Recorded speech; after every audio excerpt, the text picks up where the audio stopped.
I'm the artist, Crystal Spratt, and the name of this piece is Death of a Child. It's an autobiographical piece. It has a lot to do about my childhood, and it also has an underlining of gender roles, social makeup of a home, and of the roles of women and like the ideal woman. So I have all these pieces. Most of these pieces, they're all found objects. I took all the photos and I photo transferred them onto acrylic. Each one is translucent, and it's just basically the process was the acrylic medium, being layered on it several times to create basically like this plastic transfer of the photo. Like I said, all the objects are found. That was very important to me. The wood hangers were found, but also I made them. I made the actual like the wires, and that was a very important process for me because it really got me involved in. It kept me involved in the creation, so it was really important that I didn't just go out and buy hangers. I really wanted to like put my own blood and sweat into creating them, literal blood. And the dolls were found, and I destroyed them myself, as you can see, like in all the photos. The table was also found. That's mounted on the wall. The dress is mine. It's kind of a lost and found. It was given back to me. Decided to include it in the piece because it is an autobiographical installation. The subject matter is about abuse, power and control, and boundaries, like how they're crossed and how they're sometimes unseen. So like you won't actually see.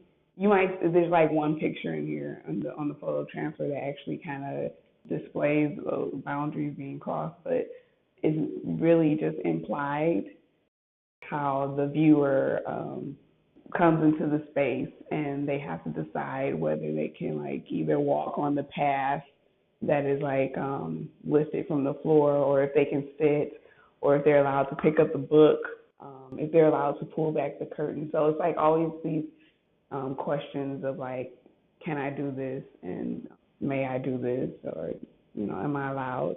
I really wanted to make sure that the viewer feels like they are participating in the piece, that it's not just something that you just see and you're just an outside viewer of. I wanted the viewer to really immerse themselves in the space. And I do that with not only just having these physical boundaries, but also having sound included. You hear bells ringing throughout the time that you're actually in the space. And also boundaries are being tested with just the light.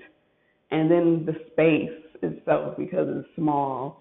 And if you have a lot of people in here, you're like, kind of like moving around each other, and it's dark. Find yourself in this dark space, like really communicate with each other, or just move past each other. Another way I use space to like imply boundaries is the clothesline. I put it at a certain height where like you have to be constantly aware of it. It's not so short that you have to like physically bend down, but it's just enough where it's like you have to move your head a little bit, so you're constantly reminded that this board is here creating a boundary. That's definitely one of the ways I wanted to express power and control. That was seen in the photographs. They show the Barbies in this very compromising positions and cords wrapped around the neck, very visceral and raw imagery of torture. Then you have the doll that's laid inside the table here. And she looks like she's suffocating, like she's been poured in tar. Whoever did this, the perpetrator, was obviously, they had the power over this being.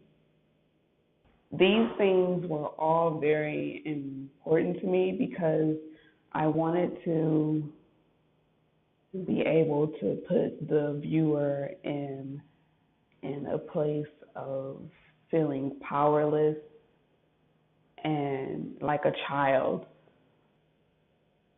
Feel what it feels like to have a memory of trauma where you are like literally like you regress back to being a kid. Like I have this chair here. It's not only here just for like the feeling of like you're at a funeral and you're viewing this body, but also it will recreate the feeling of being in time out with it facing the wall instead of like facing the door or away from the wall. So it's also feeling like that. It's giving you that powerlessness feeling of a child.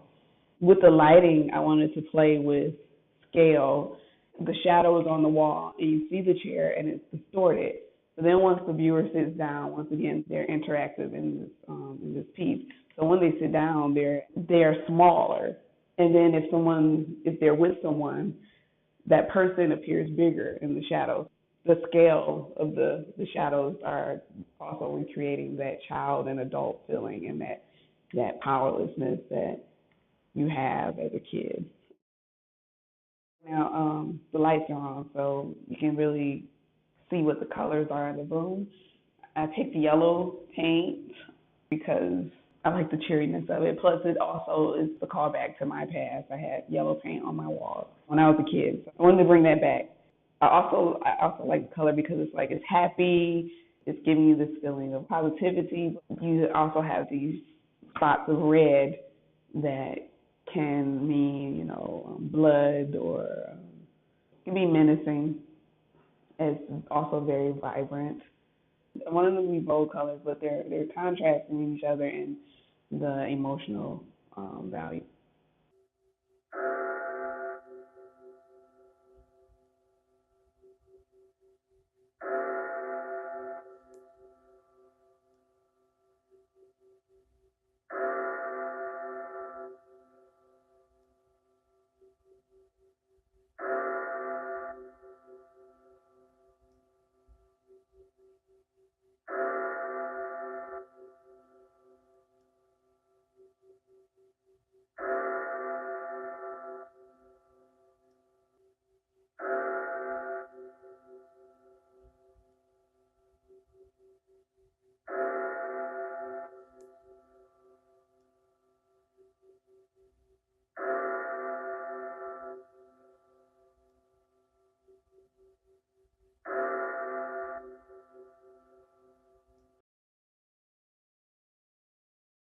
Okay, we're done.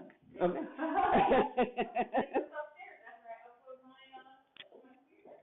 Okay.